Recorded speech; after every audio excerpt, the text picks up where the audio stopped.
is Maurese Smith, who is a UT Agriculture Extension Agent and a 4-H representative here in Sevier County. If you would, tell them a little bit about your job, what a 4-H Extension Agent does, or not 4-H Extension, but UT Agriculture Extension Agent. All right, so I go around the schools from doing 4th to 6th grade now.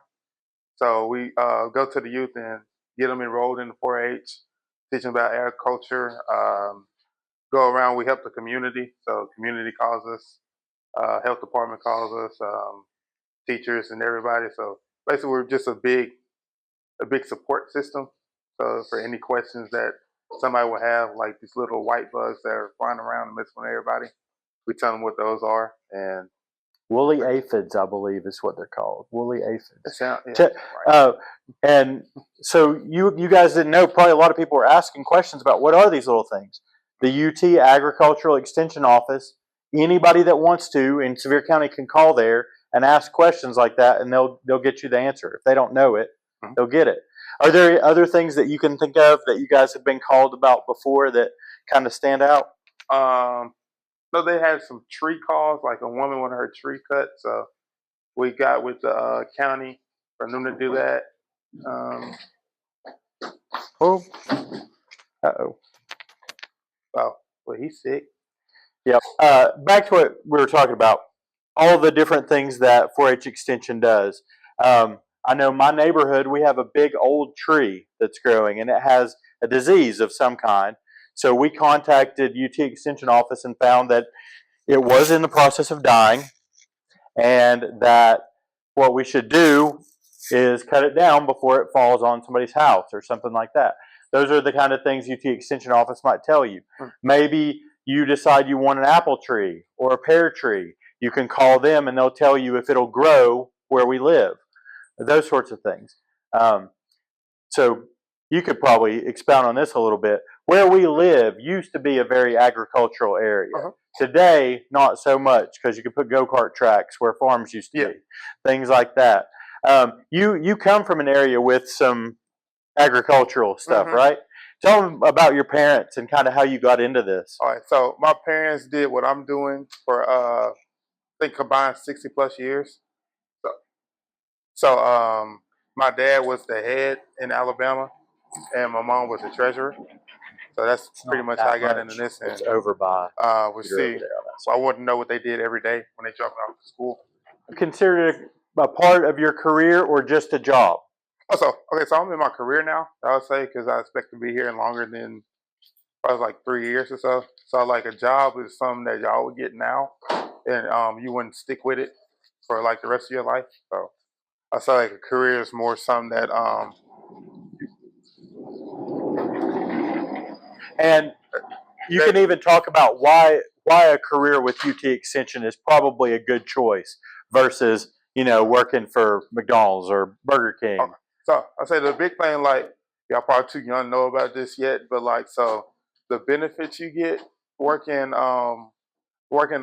this is considered a state job, so you get like real big on when you get older, your health and stuff. So I got good health because I think I pay, like, to go to the doctor, I think it's a $5 copay. So say like I worked at McDonald's, something like that, that $5 might turn in like 60 or something.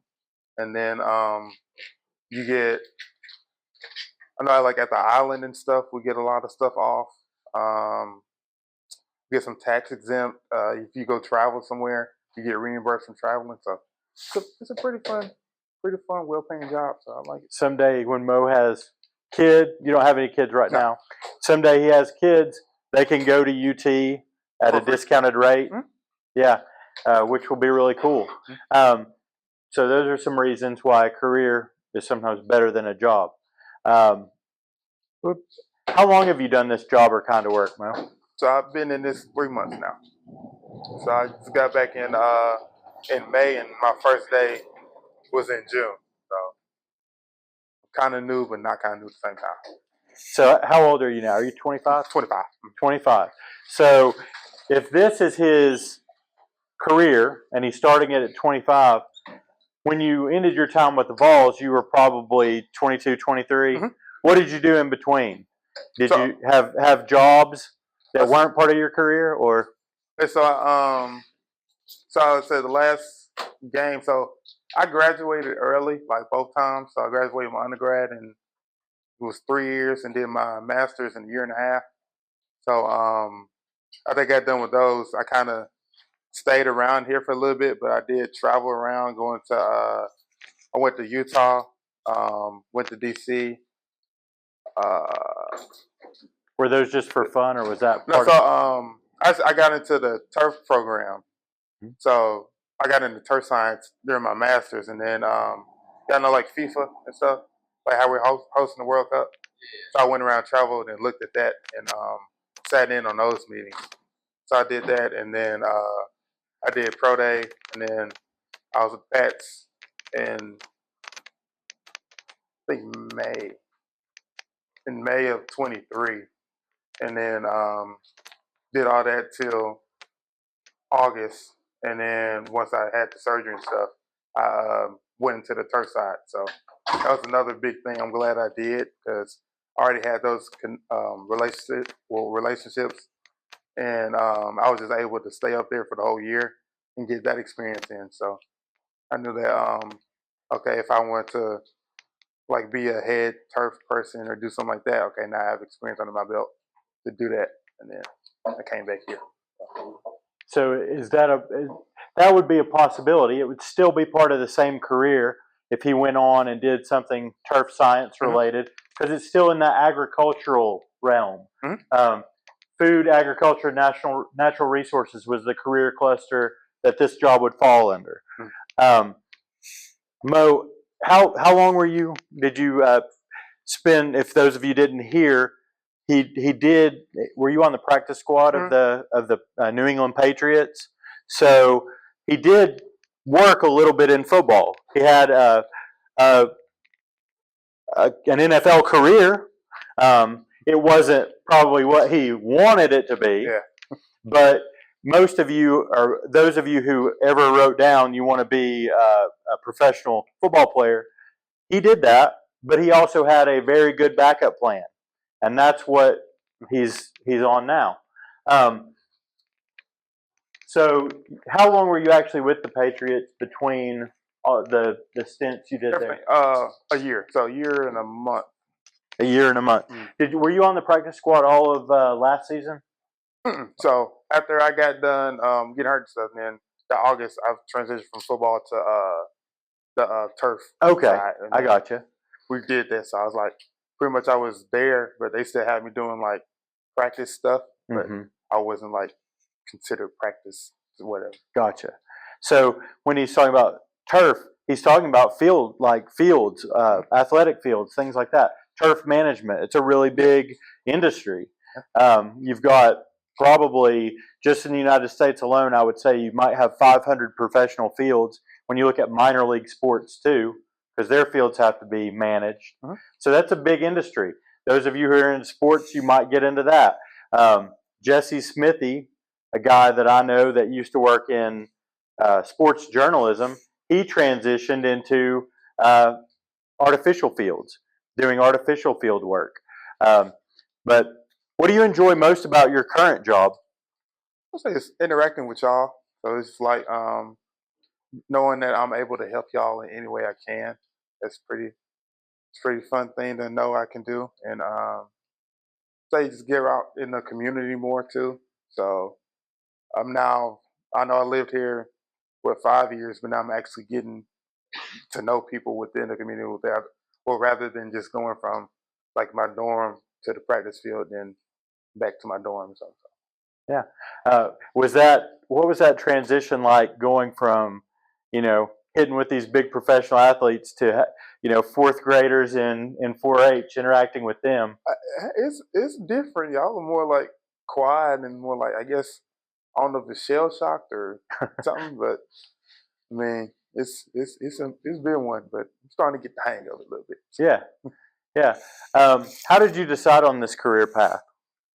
Also, my parents. So they dropped me off every day, and then I always wondered what they did when they dropped me off at school. So now I'm able to see like behind the scenes what they actually did, and now I know why they stayed in it for so long. That's pretty cool. Are they still working? So my mom retired, so now she's a special ed teacher in Huntsville, and then my dad is now the associate dean at Tuskegee. So that's another agriculture school. So he's Yeah, doing that. So cool. they took him out of retirement to do that. Cool. Now you started your college career at a smaller school, right? No, so Or did you start it?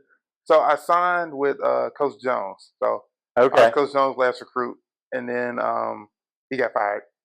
And then Pruitt came, and I stayed a year with Pruitt. I was like, I didn't want to do that no more. So then I transferred to A&M, and then I stayed there a year and a half, and then Pruitt got fired, and then Hype came, and Hype brought me back up here. So then I stayed with Hype, and then I finished. So that was a winding path through college, Mhm. and I mean, you weren't the only person that left No. during the Pruitt Yeah, it was era. a mass exodus of us, so I think. Cause I was like, for my class in 17, I think the ones that actually finished, we went from it was 28 to 4. So 4 of us actually made it all the way through. Yeah, wow. And we're going to talk more. We'll talk more about the college and NFL and all that stuff, but we'll stay on these questions for a minute. What skills or education are important for success doing the kind of job you're doing now? I think agriculture is a big one. Communication skills, that's a big one.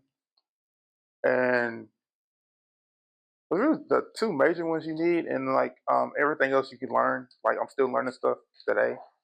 So I would say those are the 2 biggest things, just to have like some type of knowledge within those 2 fields, and should be pretty successful in this. We obviously know where you went to school. We already talked about that. How long did it take you to settle on agriculture?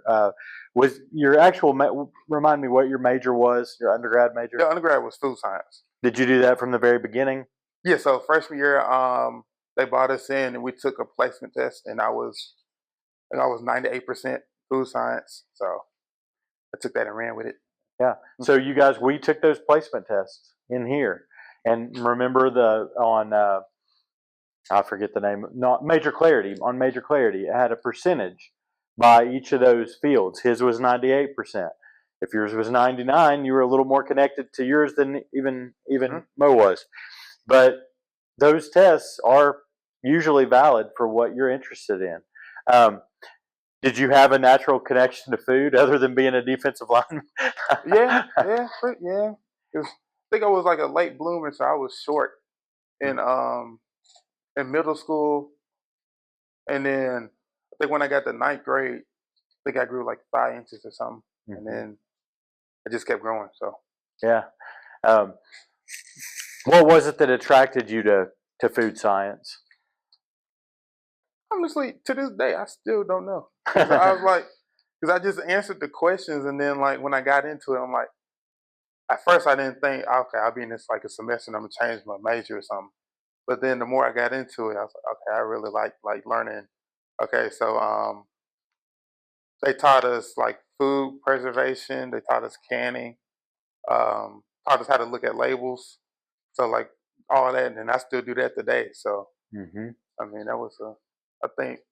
Yeah, it actually probably was kind of bled into your athletic career a little bit. You started looking more closely at what you're putting into your body, right? Was that, and then you get a nutritionist too. So then y'all just brainstorm on what best suits you. So Cool. That's what really got me into it. What's a challenge or obstacle you've had to overcome in your career or life in general? Like I said, moving last year to Boston by myself. So I was 1,300 miles away from my family. So that was kind of weird and difficult at the same time, because first I like being here was the furthest I ever been away from them. Then I'll see them every weekend anyway for a game. So it wasn't really that bad. But up there, I saw them I think twice out of the year I was up there. So it was pretty hard to do. So then when I was able to come back and do this, and I jumped on it. Tell them a little bit about that. in life independence. You're 9 or 10 years older than they are. Mhm. A big reason for the 8th grade version of career exploration is to get you started thinking about planning for life after high school. You're going to have a lot of responsibilities, and you're going to be so. Being independent means he had to start doing a lot of things on his own. Talk a little bit about what that was like away from home, finding a place to stay, Yeah. learning your route to get there every day, all that kind of Yeah. stuff. So up there we call it Massachusetts. So I get like 20% of my paycheck was gone before I even saw it.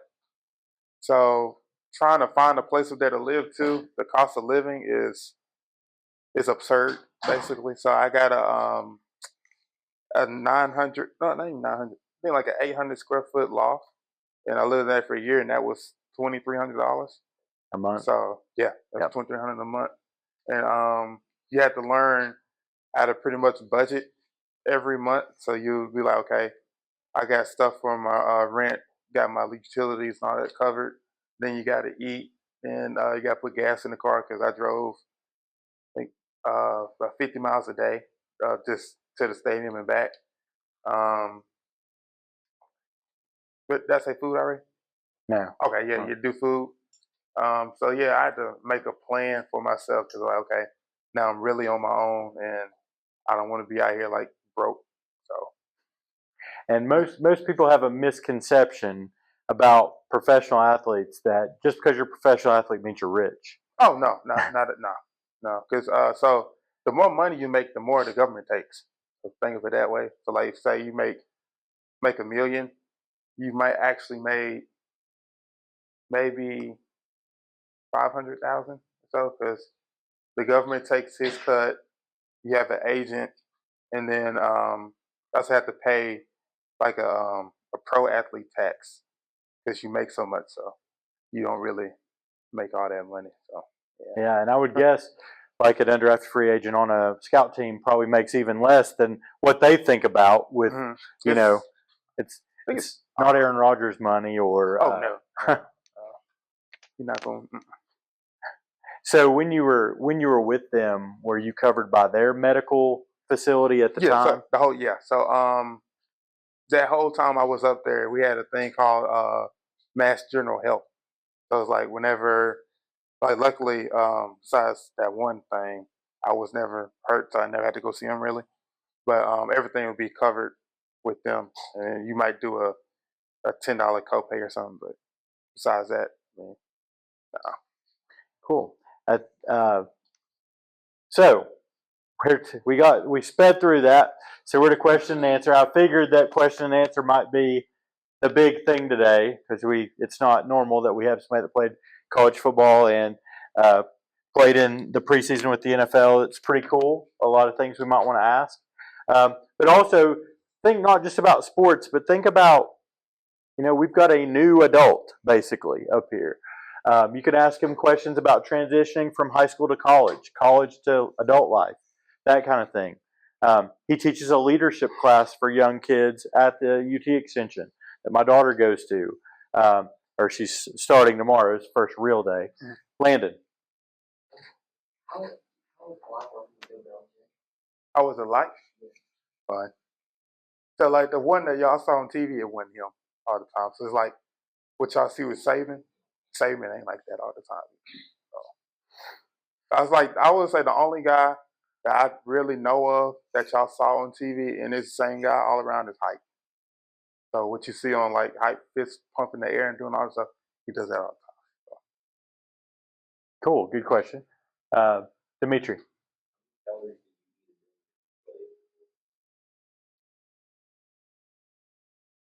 Around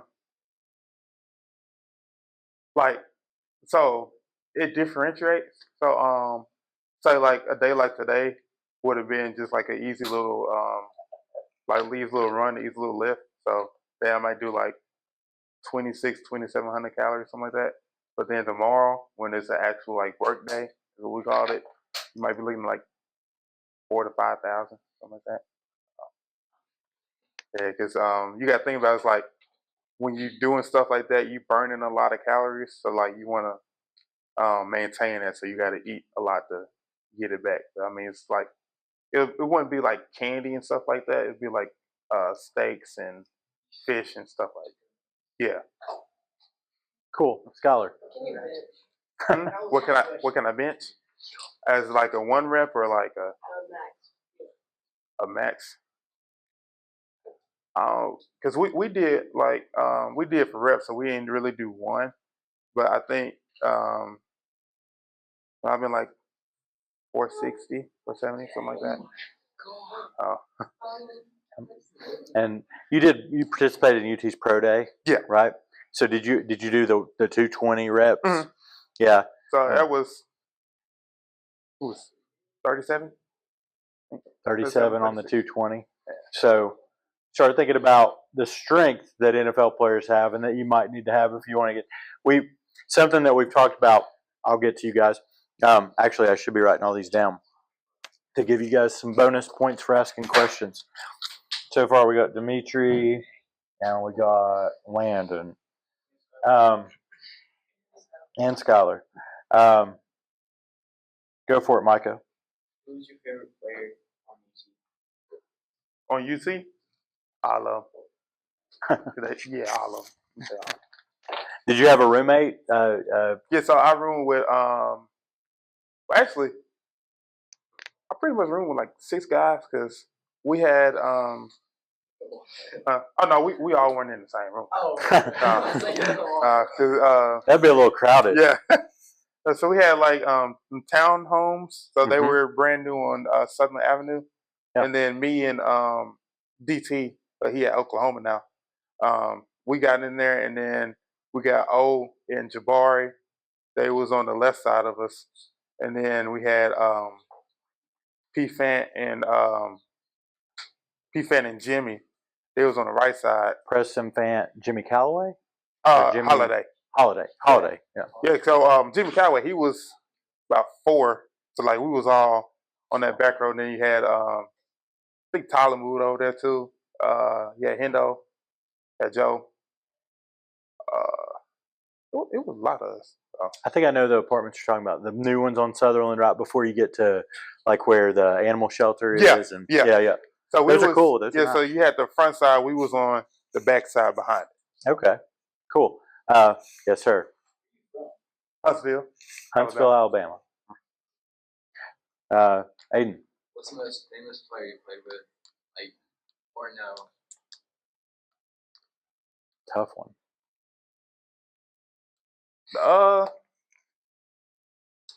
Probably Tom Brady. You worked with like Hurt also. Thinking that you. Oh yeah, so like a lot of them, you talked to them, but yeah, like Tom came. He came to a couple of games. I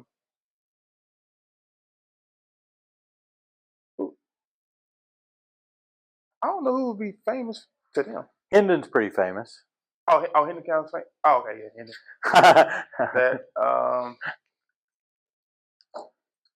Yeah, I'd say, yeah.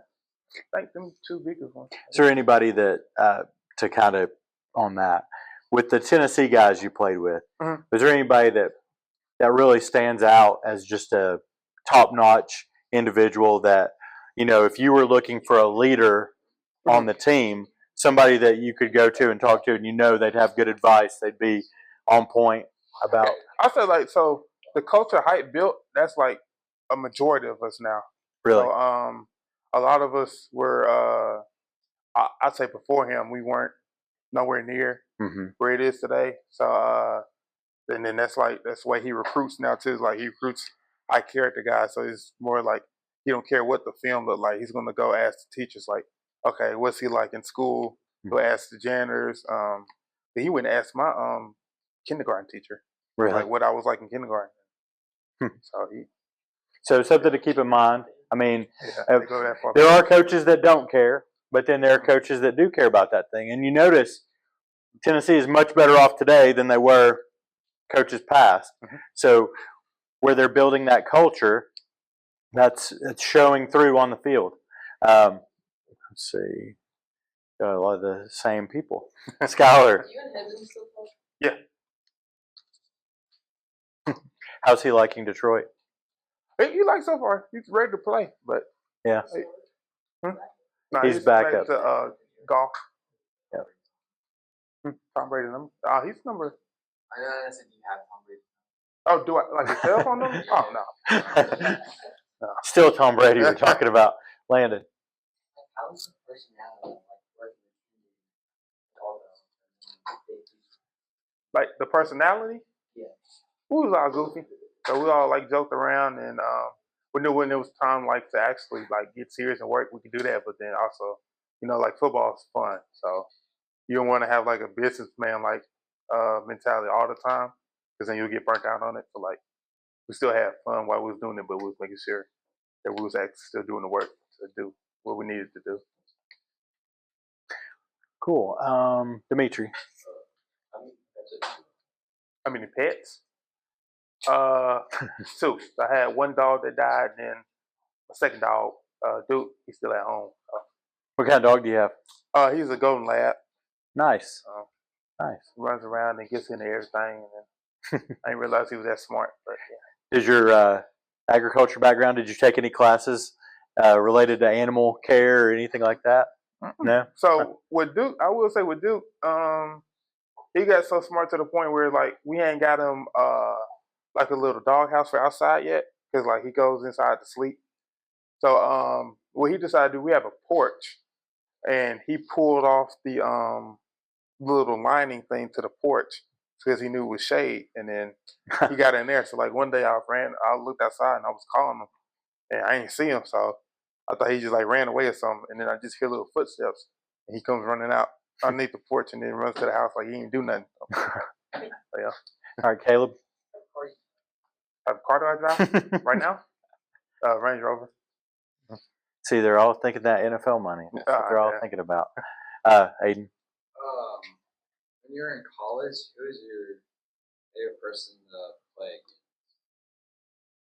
Like, or if you don't know that, just Anybody you like to go up against in practice? or no, like games. Like, so you mean like the whole like the best win, or just like in general? Like in general, like every season, like what was your favorite team to go? Alabama. That's always the challenge one. So, yeah. So he was there for that big win in Neyland Stadium over Alabama. That was his senior year. Mm-hmm. So pretty neat. Landon. So I played defensive tackle, and I loved it. Like it was the coaches that made it fun. So I was lucky enough to have probably 3 Hall of Fame coaches when they get done. So because I had Coach Hoke. So I don't know if that's before y'all time, but he was the head coach at Michigan. Brady Hoke. Yeah. So I had him my freshman year, and then I had Tracy Rocker for my sophomore and junior. That was like, and he's the D-line coach at the Titans now. And then I had Coach G, who sent the most players to the NFL out of any defensive line coach ever. So when you had Tracy Rocker, did it has a son named Kumar, right? Yeah, so Kumar came around us all the time. So, yeah. So one of his coaches has a highly rated baseball prospect as his son. Yeah, I think his first start was Yeah. So I saw a baseball player back there. I had to put the 2 and 2 together. Aiden. For Speed burner. Yeah, I think it was 4.82. Pretty good for defensive tackle. Yeah. What? Yeah. All right. I'll get you guys. Girls, think of something. There's got to be something. It doesn't have to be football related. Be related to having a professional career, that sort of thing. Did you have another question, Dimitri? 13. Pretty normal. Me too. Caleb. All right, Micah. Who is your favorite coach to play? It's a tie between Rock and G. It's a tie. So, they was both like some of the funny guys you ever be around. So. Rocker, and who was the other one? Coach G, the one who's there now. What's his? Rodney Garner. Oh, Coach Rodney Garner. Cool. So tell them if you can, Mhm. because some of these guys play for the junior high. How many in here are on the junior high team right now? Just a couple. But I know. Well, okay, I'm on. I have a question. okay. So, but some of them have goals of playing beyond high school and things like that. What kind of advice would you give to kids who want to maybe play um, major college football or beyond? What kind of advice would you give them about getting to that point? I'll probably say like take what you're doing serious now, because like that, I will say that was my problem. That's like I knew I was good, so I wouldn't work as hard and then in high school because I'm like what he struggles with, I could do that easily. So that was I didn't. I almost came back to bite me in the butt too. But my junior year, I took it serious, and I probably would have had like more national notoriety if I would have took it serious my freshman year or something. So I'd say that, and then don't ever let somebody tell you something you can't do. So like anybody go play college football, do it in that. But also knows that okay, just because you didn't go like high major, you could still go somewhere and still play. Because to be honest, I mean, out of the country, I think it's for all divisions, it's like an 8% chance that you will go play some type of college football. So I mean, if you in that 8%, that's pretty good. So Mhm. don't look down on what the team name is. Just like if you have an opportunity, I just take it. Yeah, even schools like Carson Newman, um, Tusculum even had somebody drafted probably about 10 years ago, a defensive back. Mhm. So even the small college players can go on and play if they, show out at that level or whatever. Skylar. Yeah. So freshman year, I had next to me it was AD, Grant, we called him Bird and Folky. So we hang out pretty much every day.